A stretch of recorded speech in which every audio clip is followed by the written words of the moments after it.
नमस्कार। आज हम एक ऐसी कहानी की बात करेंगे जो सदियों से सुनाई जा रही है।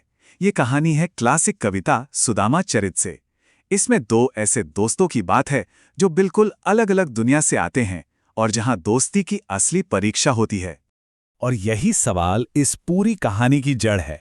सोचिए, एक दोस्त जिसके पास कुछ भी नहीं है, और दूसरा वो एक भगवान समान राजा है जिसके पास अपार धन और शक्ति है। तो ऐसे में क्या होता है? क्या दोस्ती बच पाती है? यही तो देखना है। तो ये कहानी है दो दोस्तों की। इन दोस्तों के नाम हैं सुदामा और कृष्ण। बचपन में इनके दोस्ती की मिसालें दी जाती थी। गुरुकुल में साथ पढ़ना, साथ खेलना, साथ बड़े होना। मगर जैसा कि जिंदगी में होता ही है, वक्त ने दोनों को बिल्कुल अलग अलग राहों पर लाकर खड़ा कर दिया। और दोनों की जिंदगी में जो फर्क था वो जरा सोचिए। एक तरफ है सुदामा, बहुत बड़े ज्ञानी, पर इतने गरीब कि परिवार को 2 वक्त की रोटी खिलाना भी मुश्किल है। और दूसरी तरफ हैं कृष्ण, द्वारका के महाराजा, जिन्हें लोग भगवान की तरह पूजते हैं, जिनके पास धन, दौलत, शक्ति, किसी चीज की कोई कमी नहीं। अब इतना बड़ा फासला था दोनों के बीच, फिर भी सुदामा की पत्नी ही थी जिन्होंने उन्हें जोर देकर कहा कि जाइए, अपने पुराने दोस्त कृष्ण से मदद मांगिए। तो पत्नी के कहने पर सुदामा चल पड़ते हैं। एक बहुत ही लंबी, थका देने वाली यात्रा करके वो आखिरकार द्वारका पहुंचते हैं। जरा उस मंजर की कल्पना कीजिए। कृष्ण का वो सोने का भव्य महल और उसके दरवाजे पे खड़ा एक साधारण सा फटे पुराने कपड़ों में एक आदमी। पहरेदार जब उन्हें देखते हैं तो उन्हें बस एक कमजोर, गरीब सा ब्राह्मण दिखता है। वो बस इतना ही पूछ रहे हैं कि कृपालु भगवान कृष्ण कहाँ रहते हैं। और जब नाम पूछा जाता है तो वो बहुत ही धीरे से कहते हैं, सुदामा।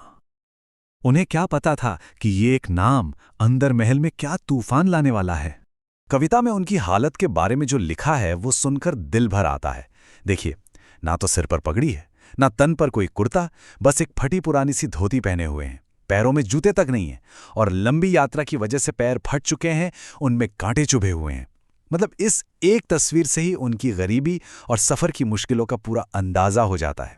और अब आता है कहानी का वो हिस्सा जो सबसे ज्यादा इमोशनल है।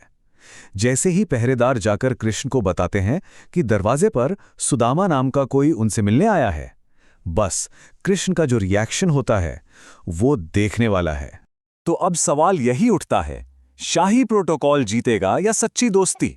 एक राजा अपने सबसे पुराने लेकिन आज बिल्कुल कंगाल हो चुके दोस्त से आखिर मिलेगा तो कैसे मिलेगा?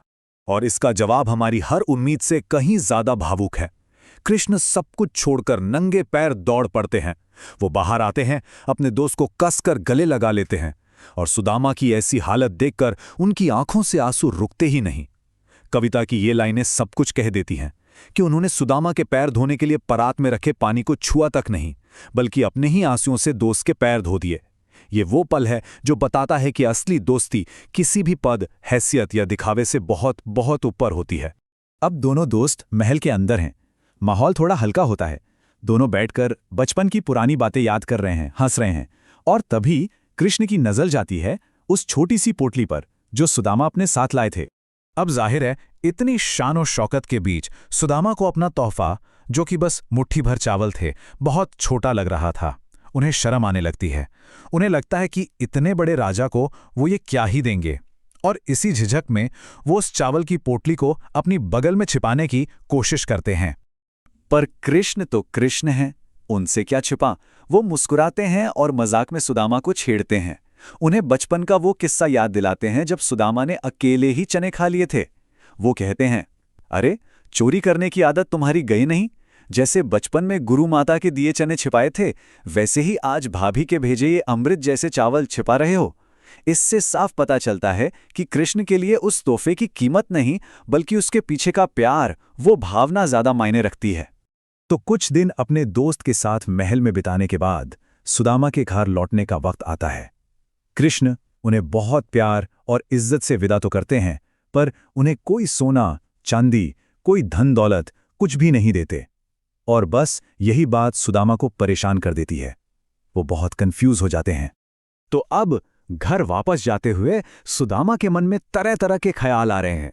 वो मन ही मन सोच रहे हैं, वाह, क्या मेहमान नवाजी थी, कितना मान सम्मान दिया, पर जब देने की बारी आई तो कुछ नहीं दिया, खाली हाथ लौटा दिया। उन्हें अपनी पत्नी पर भी गुस्सा आ रहा होता है कि मैं तो आना ही नहीं चाहता था, उसने जबरदस्ती भेज दिया। वो कृष्ण की इस लीला को समझ ही नहीं पा रहे थे। लेकिन ये तो एक अनकहा आशीर्वाद था, घर पर तो एक चमत्कार उनका इंतजार कर रहा था। खैर, इन्हीं सब विचारों में डूबे हुए सुदामा जब अपने गांव पहुंचते हैं तो एक बहुत बड़ा सरप्राइज उनका इंतजार कर रहा होता है। वो अपनी टूटी फूटी झोपड़ी को ढूंढते हैं, पर वो उन्हें कहीं मिलती ही नहीं है। वो बिल्कुल चकरा जाते हैं। उनके गांव की जगह जहां वो अपनी झोपड़ी छोड़कर गए थे, वहां तो सब कुछ बदल चुका था। बड़े बड़े महल, हाथी, घोड़े, ये सब देखकर उन्हें लगता है कि कहीं मैं रास्ता तो नहीं भटक गया, कहीं मैं घूम फिरकर वापस द्वारका तो नहीं आ गया।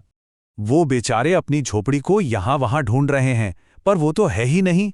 और जिस जगह पर उनकी वो घास फूस की टूटी झोपड़ी थी, वहां अब सोने का एक चमकता हुआ शानदार महल खड़ा है। ये पहला इशारा था कि कुछ बहुत ही अद्भुत, कुछ असाधारण हो चुका है। सोचिए, जो सुदामा हमेशा सख्त जमीन पर सोने के आदी थे, अब उनके सामने नरम मखमली बिस्तर थे। पर इस हैरानी में, इस अविश्वास में, उन्हें उन नरम बिस्तरों पर भी नींद कहाँ आने वाली थी। और खाने का हाल ये था कि जहां पहले रूखा सूखा अनाज भी नसीब नहीं होता था, वहीं अब उनके सामने बढ़िया से बढ़िया अंगूर जैसे मेवे रखे हैं, पर उन्हें वो भी बेस्वाद लग रहे हैं।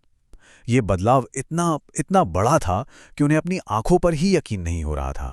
और तब जाके सुदामा को पूरी बात समझ में आती है कि कृष्ण ने मुंह से कुछ कहा नहीं, लौटते वक्त हाथ में कुछ थमाया नहीं, लेकिन उन्होंने चुपचाप बिना किसी को बताए सुदामा की सारी गरीबी हमेशा हमेशा के लिए दूर कर दी थी। ये था असली तोहफा, बिना जताए, बिना एक शब्द भी कहे दिया गया सबसे बड़ा उपहार। सच ही है, सच्ची दोस्ती और कृपा को शब्दों की जरूरत नहीं पड़ती। तो ये कहानी हमें एक बहुत ही गहरे सवाल के साथ छोड़ जाती है कि आखिर किसी भी तोहफे का, किसी उपहार का असली मोल क्या होता है। सुदामा चरित हमें यही सिखाता है कि सबसे बड़ा तोहफा वो नहीं है जिसका ढिंडोरा पीटा जाए, बल्कि वो है जो बिना किसी दिखावे के दिल की सच्ची भावना के साथ दिया जाए। शायद असली दौलत भी वही है जो खामोशी से दी जाती है और बस महसूस की जाती है। हमारे साथ जुड़ने के लिए बहुत बहुत शुक्रिया।